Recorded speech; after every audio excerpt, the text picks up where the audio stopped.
ব্রাহ্মণবাড়িয়ার সরকারি ভেটেরিনারি হাসপাতালে গত ৩ বছর যাবৎ নেই জলাতঙ্ক রোধক ভ্যাকসিন। ফলে পোষা প্রাণীর জন্য বাইরের ফার্মেসি থেকে বেশি দামে কিনতে হচ্ছে র্যাবিস ভ্যাকসিন। আবুল হাসনাত মোহাম্মদ রাফির রিপোর্ট, জানাচ্ছেন শাশ্বতী সরকার।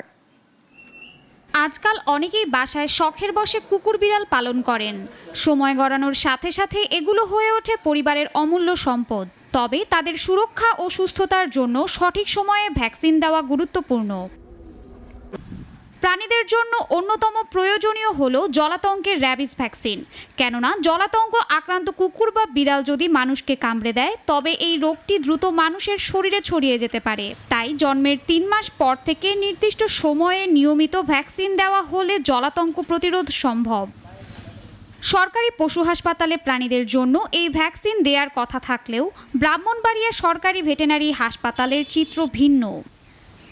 গত ৩ বছর ধরে এখানে বন্ধ র্যাবিস ভ্যাকসিন সরবরাহ। এমনকি ভ্যাকসিন না থাকার বিষয়টি লিখে সাটিয়ে দেওয়া হয়েছে হাসপাতালের দেয়ালে। এতে বাইরের ফার্মেসিগুলো থেকে কিনতে হচ্ছে এই র্যাবিস টিকা। সরকারিভাবে ৫০ টাকায় এই টিকা দেয়া গেলেও ফার্মেসি থেকে এগুলো কিনতে হচ্ছে ২০০ থেকে ৩০০ টাকায়। বিড়াল এবং কুকুর তো এগুলা যদি র্যাবিস ভ্যাকসিন গুলা না দেয় তাহলে তো অনেক মানুষ এটার আক্রান্ত হতে পারে। যদি আক্রান্ত হওয়ার ফলে দেখা যাবে অনেক মানুষ মৃত্যুর প্রান্ত পর্যন্ত লড়তে হয়। তো গিয়ে দেখি তাদের কাছে ভ্যাকসিন নাই।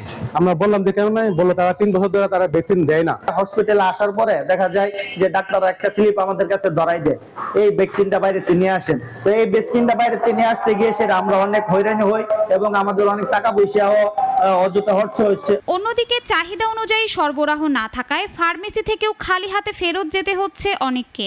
র্যাবিস ভ্যাকসিনের চাহিদা আছে, কিন্তু কোম্পানি সরবরাহ না থাকায় আমরা ঠিকভাবে এই কাস্টমার দিতে পারতেছি না। দীর্ঘদিন যাবৎ এই ভ্যাকসিন উৎপাদন বন্ধ থাকায় সরবরাহ সম্ভব হচ্ছে না বলে জানান প্রাণী সম্পদ কর্মকর্তা। বিভিন্ন উপজেলায় এই ভ্যাকসিনের স্বল্পতা আছে, সেটা আমাদের প্রোডাকশনও ওইভাবে ছিল না এবং সংরক্ষণের একটা বিষয় জড়িত ছিল। এটার চাহিদা আগে ওরকম ছিল না, এখন মানুষ কুকুর বিড়াল পালাতে এখন এটার চাহিদা বাড়ছে। তো এই ব্যাপারে আমরাও অবগত আছি এবং আমরা আমাদের ঊর্ধ্বতন কর্তৃপক্ষকে বিষয়টা জানিয়েছি। দ্রুততম সময়ে সরকারি হাসপাতালগুলোয় র্যাবিস ভ্যাকসিন সরবরাহ করলে সকল ক্ষেত্রে জলাতঙ্ক প্রতিরোধ সম্ভব হবে বলে দাবি করেন পশুপ্রেমীরা। শাশ্বতী সরকার, নাগরিক।